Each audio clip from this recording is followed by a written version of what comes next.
Olá pessoal, tudo bem? Então, o tema da nossa aula de hoje é relativamente de vanguarda. É um tema assim bem recente, né? Mas que já começa a ser cobrado nos vestibulares. Então, o assunto da nossa aula de hoje é o falso O, tipo sanguíneo falso O, né? Conhecido também como fenótipo Bombaim, tá? Porque esse é um evento relativamente recente na história da evolução humana, tá? Então, determinado por um gene mutante, e essa mutação é muito provável que tenha acontecido há pouco tempo. Tá? Então, a proliferação desse gene, né, depende de tempo, e como ele ocorreu há pouco tempo, tá? Ainda um número muito pequeno de pessoas no mundo todo é afetado por esse fenótipo. Tá? E provavelmente essa mutação deve ter ocorrido na Índia, ou até mais especificamente na cidade de Bombaim, que é onde se encontra um número, em relação a todo mundo, né, se encontra o maior número de pessoas que têm, né, esse sangue falso O. Então, tem que tomar cuidado primeiro, não é uma doença, não é uma anomalia, tá? É um fenótipo raro, uma ocorrência rara, tá? Não é anomalia de jeito nenhum, tá certo? Mas que pode ser uma coisa prejudicial na possibilidade do indivíduo, né, que é afetado por esse fenótipo, necessitar de transfusão. Tá? Então vamos conhecer o que é o falso O, o que o determina, né? O falso O, o fenótipo Bombaim. Então a chance, né, desses assuntos ser abordados no vestibular está ficando cada vez maior, ok? Então vamos lá, fenótipo Bombaim, que é o falso O. Bom, pessoal, e para ficar legalzinho, né, vamos fazer uma analogia, vamos usar uma metáfora, tá? Bom, pão, os vários tipos de pães, né, as massas de maneira geral. Então, eu particularmente sou tarado por massa, né? Nossa, se tem prato que eu adoro é massa. Carne e massa estão no topo da minha lista, né, do meu cardápio, tá? Bom, mas a maioria das massas é feita à base de trigo, à base de farinha de trigo. Então, você gosta de pão, tem o pão francês, tem aquele pão caseiro, tem croissant, tem vários tipos de pães. Mas de onde vem isso? Tá? A matéria-prima utilizada, precursora para as massas de maneira geral, pães, macarrão, é a farinha de trigo. Tá? Só que a farinha de trigo, tá, ela não dá, a planta, o trigo não dá farinha de trigo. Tá? Então, na planta você colhe os grãos de trigo. Então, após a colheita do grão de trigo, né, tem que haver o processamento para que ele seja transformado em farinha. E só depois que a farinha estiver disponível é que você pode produzir, né, as guloseimas que você quiser aí, inclusive os vários tipos de pães, né? Então, usem essa metáfora, essa analogia para entender, né, como é que pode surgir, né, esse tal de falso O e qual o problema que pode acarretar o indivíduo ser afetado por essa condição, certo? Então, nós vamos começar aqui, ó, tá? Pelo gene H. Então, existe nas nossas hemácias uma enzima H. Vamos chamar essa enzima de H. A presença dessa enzima, tá, é devida a um gene H, o gene dominante H. Então, a gente sabe que toda enzima é uma proteína. E por trás de toda proteína sempre tem um gene. Então, o gene responsável pela existência dessa enzima nas hemácias, né, é o gene H, ou seja, é dominante. Então, essa enzima só vai existir se o indivíduo tiver o genótipo H, H ou H, H. Se o indivíduo for H, H, ele não vai produzir essa enzima. Tá certo? Então, tem enzima? Tem. O indivíduo é H, H, H. O H, H não tem enzima. E aí? Qual a importância dessa enzima? Essa enzima, ela pega um substrato, uma matéria-prima, né, dessas que chega na célula, né, e transforma no antígeno H. Então, aqui que a gente vai colocar em ação aquela metáfora, né, aquela analogia da farinha de trigo. Então, o antígeno H seria a farinha de trigo, a matéria-prima para fabricar os antígenos do sangue. E o trigo, o grão de trigo, seria esse substrato. Então, existe o processamento do grão do trigo para virar farinha de trigo. Então, existe o substrato, que a célula recebe, que as hemácias recebem, né? E a enzima H vai transformar esse substrato, essa matéria-prima, em antígeno H. Tá? Então, o antígeno H é como se fosse a farinha de trigo para fabricar os pães, tá certo? Então, a enzima H faz essa conversão e permite, né, que nas hemácias surja o antígeno H. E esse antígeno H vai para onde? Ele é precursor dos antígenos que existem nas células sanguíneas e que são famosos por determinar os tipos sanguíneos, por exemplo, do sistema ABO. Então, o indivíduo que tem sangue A, no indivíduo que tem sangue A, ele tem o genótipo ISão A, o ISão A izinho. Então, ISão A, o ISão Azinho, ele apresenta uma outra enzima, uma enzima capaz de converter o antígeno H no antígeno A. Então, ao transformar o antígeno H em antígeno A, esse antígeno A vai estar presente na superfície das hemácias e vai fazer com que o indivíduo tenha sangue A. Então, naquela nossa analogia, ó, é como se o grão de trigo tivesse sido processado e transformado em farinha de trigo. A farinha de trigo seria o antígeno H. Tá? E aí, o padeiro usa a farinha de trigo para fazer, por exemplo, o pãozinho francês. Então, esse antígeno H é usado pela enzima, né, proveniente da existência do gene ISão A, tá, para produzir o antígeno A, gerando sangue tipo A. Tá? No indivíduo que tem sangue B, o genótipo é diferente. Ele é ISão B, o ISão Bzinho. Isso resulta na presença de uma outra enzima, uma enzima que pega o antígeno H, ó, e converte no antígeno B, resultando assim em sangue B. Então, esse antígeno B, produzido a partir do antígeno H por ação da enzima, tá? Ele vai estar presente na superfície das hemácias. É o sangue B.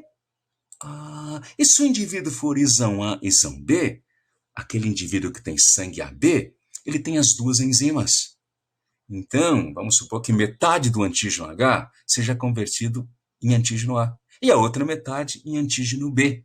Tá certo? Então, com os dois antígenos, o indivíduo é de sangue AB. Deu para entender? Então, para produzir os antígenos A e B, antes você precisa de um precursor, que é o antígeno H.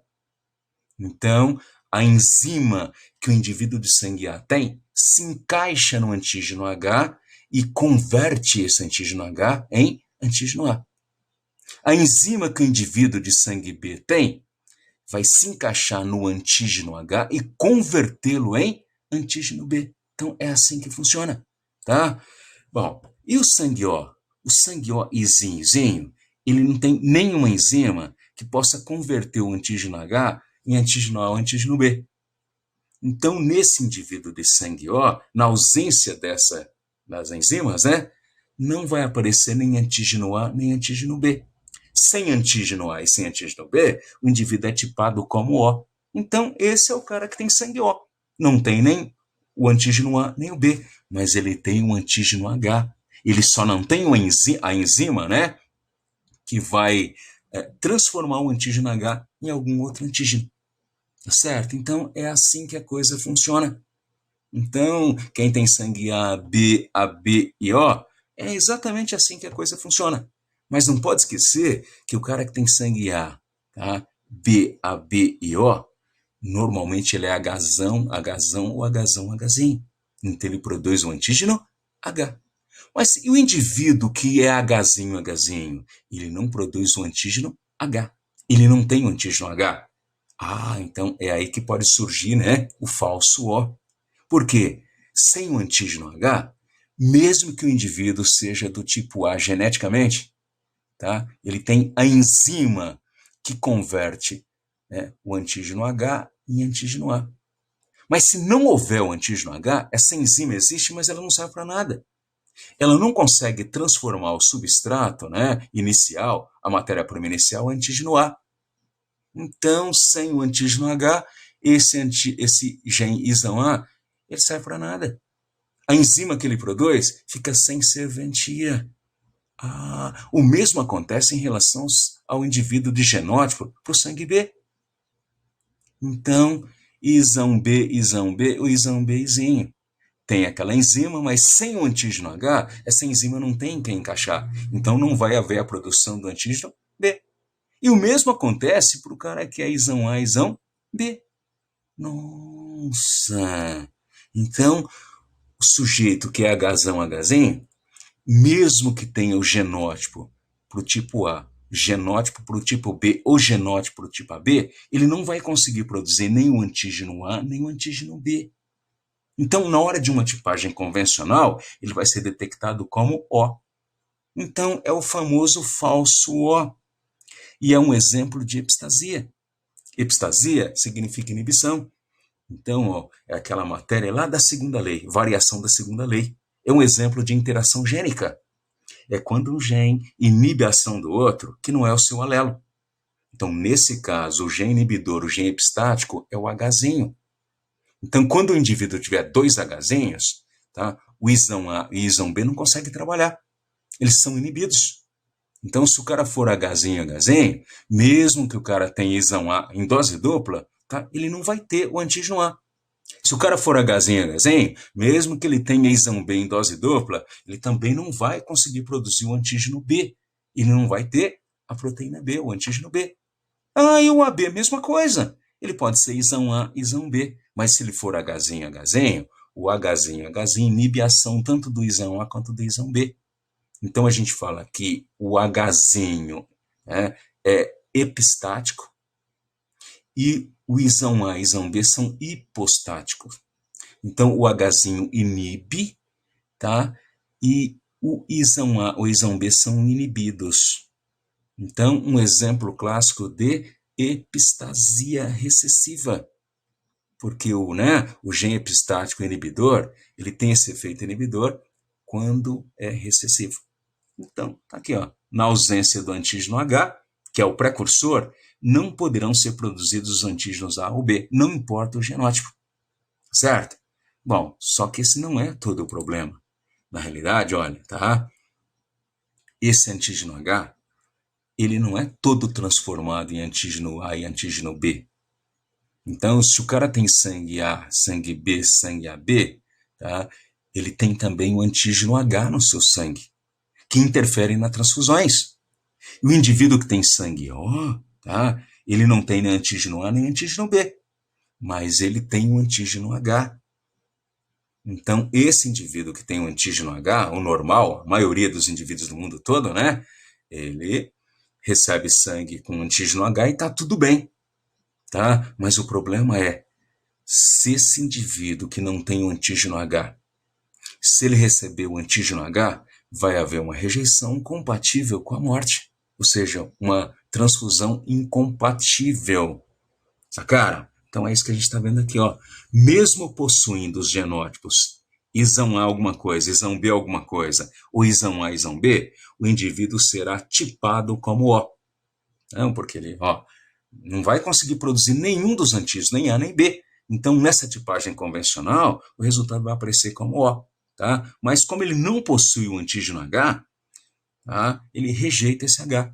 Então, pensa bem, numa situação normal, esse indivíduo tipado como O, se ele precisar de uma transfusão, ele vai receber que sangue? O. Só que o O normal, olha, o O normal tem o antígeno H. E como ele não tem, ele vai receber esse antígeno H e vai haver rejeição. Tá certo? Então foi assim que descobriram. Uma pessoa, pretensamente de sangue O, recebeu sangue O numa transfusão e acabou morrendo numa transfusão mal sucedida. Refizeram as tipagens, né? E não encontraram origem, pesquisaram, e foi aí que descobriram o falso O. Tá? Então vamos dar uma esclarecidazinha, né? Ó, dá uma olhada aqui. Tá? Então, como é que funciona a coisa? Então, para indivíduos normais. Então, olha o verdadeiro genótipo de quem tem sangue A. Então, o sangue A, tá? Não basta ele ser isão A ou isão Azinho. Ele tem que ser também um outro par de genes, Hzão, Hzinho. Aí, ó, com Hzão, o Hzinho, ele vai ter o antígeno H. Isão A, isão Azinho, ele vai ter o antígeno A. Então, é isso que você vai encontrar no indivíduo de sangue A. O cara de sangue B, mesma coisa. Ele tem que ser antes Hzão ou Hzinho para ter o antígeno H. Aí, sendo isão B ou isão Bzinho, ele tem também o antígeno B nas suas hemácias. certo? Bom, o AB, mesma coisa, né? Ele tem que ser Hzão, Hzão, Hzão, Hzinho. Aí, com as duas enzimas, né? Ele vai produzir tanto antígeno A, tanto antígeno B. Então, o indivíduo de sangue AB tem antígeno H, antígeno A e antígeno B, tá certo? Bom, o indivíduo de sangue O, olha, é aquele que não consegue produzir nem antígeno A nem antígeno B. Mas se é o O normal, ele tem um antígeno H, tá certo? Então, o O não tem o A, não tem o B, mas tem o H, tá certo? Tá? Agora, e no falso O? Falso O não, ó. No falso O, gente, tá? Ele é Hzinho, Hzinho. Então, não importa qual seja o genótipo dele, para o sistema ABO, ele não vai conseguir produzir nem antígeno A, nem B, tá? E nem os dois ao mesmo tempo. Então, não tem nem antígeno H, nem o A, né? O H é o precursor, nem o A e nem o B. Então, é daí que vem o problema. Esse indivíduo recebendo o sangue O normal, esse antígeno H levaria à rejeição. A transfusão seria mal sucedida, né? E essa incompatibilidade já causou a morte e poderia causar a morte. Tá? Então, a gente tem algumas particularidades referentes a isso. Primeiro, numa tipagem convencional, tá, você não analisa a existência do antígeno H, tá? Mas já existe esse dispositivo, o soro anti-H. Então, aquela gotinha de sangue, além de ser colocada no soro anti-A, no soro anti-B e no soro anti-RH, agora tem também o soro anti-H. Então, se o seu sangue for colocado no soro anti-H e aglutinar e coagular, é porque você tem um antígeno H. Você é normal, ou pelo menos, né, faz parte da maioria. Agora, se não houver aglutinação, é porque você não tem.